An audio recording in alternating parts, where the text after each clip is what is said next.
Hello दोस्तों, मैं हूं आपका दोस्त एडवोकेट शिवेंद्र प्रताप सिंह। आज हम बात करेंगे कि अगर किसी भी मामले में किसी भी अभियुक्त को जमानत मिल गई हो, अर्थात वो बेल पे रिहा हो गया हो और आप चाहते हो कि उसकी बेल रिजेक्ट कर दिया जाए या उसकी बेल किसी तरह से कैंसिल करवा दिया जाए, तो वो क्या है। खास तौर से लोग ये सोचते हैं, जैसे 302 के मामले हैं, 376 के मामले हैं, 354 के मामले हैं या दहेज के मामले हैं, उसमें अगर अभियुक्त ने बेल ले रखा है, उसकी जमानत कोर्ट द्वारा हो गई है, जमानत मंजूर कर ली गई है, अर्थात वो बेल पे रिहा हो चुका है, बाहर हो चुका है या बाहर अंदर जाए बगैर वो बेल करा लिया है, तो प्रत्येक पीड़ित पक्ष अर्थात वादी मुकदमागण जो होते हैं वो चाहते हैं कि भाई किसी तरह से इसकी जमानत को रद्द कराया जाए।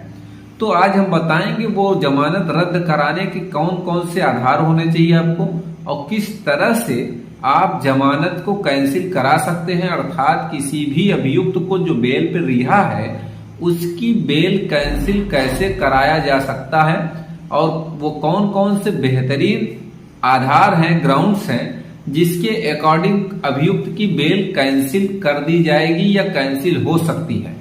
और साथ ही साथ चर्चा करेंगे, बात करेंगे कि बेल कैंसिलेशन के लिए कहाँ जाना होगा, किस अदालत में आपको जाना होगा कि आप जो चाहते हैं वो काम आपका हो जाए। तो चलिए शुरू करते हैं। सबसे पहला ग्राउंड क्या है कि अगर आप किसी भी अभियुक्त का बेल कैंसिल कराना चाहते हैं, जमानत कैंसिल कराना चाहते हैं, तो सबसे पहला काम आप ये समझ लीजिए कि ये आसान काम नहीं है। किसी भी अभियुक्त की बेल कैंसिल कराना ये इतना आसान काम नहीं है कि जितना सोचा जाए। लेकिन ऐसा नहीं कि आसान नहीं है तो संभव नहीं है। कोई भी काम लॉ में असंभव नहीं है, लेकिन क्या है कि लॉ के प्रोविजन के अकॉर्डिंग उसको फैक्ट देना होगा, ग्राउंड्स देना होगा, तो वो जाहिर सी बात है आपका पक्ष सुना जाएगा। तो चलिए बात करते हैं बेल कैंसिलेशन का जो प्रावधान है। सीआरपीसी की धारा 439 सब क्लास 2 सीआरपीसी में प्रावधानित है। और ये जान लीजिए कि बेल के लिए आपको जाना कहाँ है। खास तौर से आप याद रखिए कि जिस कोर्ट से बेल अभियुक्त की हुई है, अर्थात अगर अभियुक्त की बेल सेशन से हुई है तो बेल कैंसिलेशन भी आपको सेशन में फाइल करना होगा। अगर अभियुक्त की बेल हाई कोर्ट से हुई है तो आपको कैंसिलेशन भी हाई कोर्ट में ही मूव करना होगा, अर्थात दाखिल करना होगा।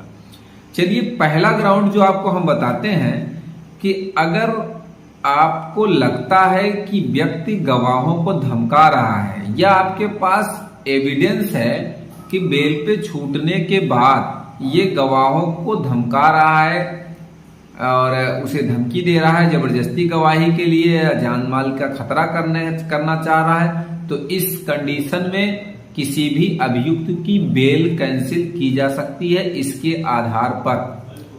चलिए दूसरी बात, दूसरा जो आधार है आपको बता दें कि अगर अभियुक्त बेल पे रिहा होने के बाद साक्ष्यों को मिटाने की कोशिश कर रहा हो, अर्थात जो एविडेंस हैं उन्हें डिसमिस या ये कह लीजिए कि डिस्टर्ब करने की कोशिश कर रहा हो, उस कंडीशन में भी अभियुक्त की बेल कैंसिल की जा सकती है।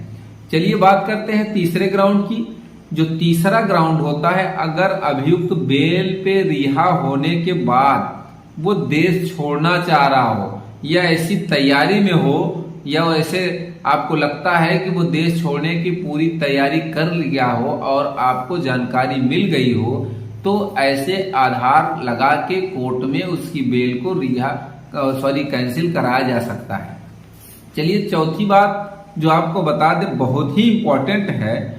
अगर कोई भी व्यक्ति किसी भी अपराध में जमानत पर वो रिहा है और दोबारा अगर उसी तरह का अपराध कारित कर देता है और आपके पास उसका एविडेंस है, तो दोबारा उसी तरह से अपराध किए जाने पर भी बेल कैंसिल उसकी की जा सकती है। बेल कैंसिलेशन फाइल करके उसकी जमानत रद्द करवाया जा सकता है। चलिए अगला जो पांचवा है उसके बारे में जो अभी हमने बताया कि अक्सर लोग ये पूछते हैं। एक मेरे सब्सक्राइबर दोस्त ने ये कहा कि बेल कैंसिलेशन पे एक वीडियो सर जरूर बनाइए।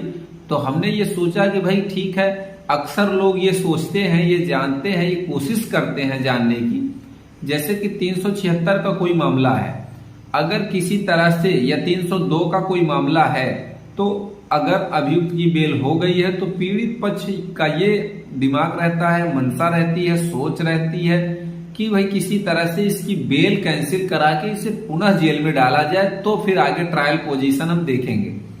तो ऐसे लोगों को मैं बता दूं कि ये जो ग्राउंड है, कभी भी भूल से ऐसी जगह, ऐसी कोर्ट में न दाखिल करी जाए कि मान लीजिए बेल हाई कोर्ट से हुई है और आप कैंसिलेशन मूव कर दे रहे हैं लोअर कोर्ट में या सेशन में।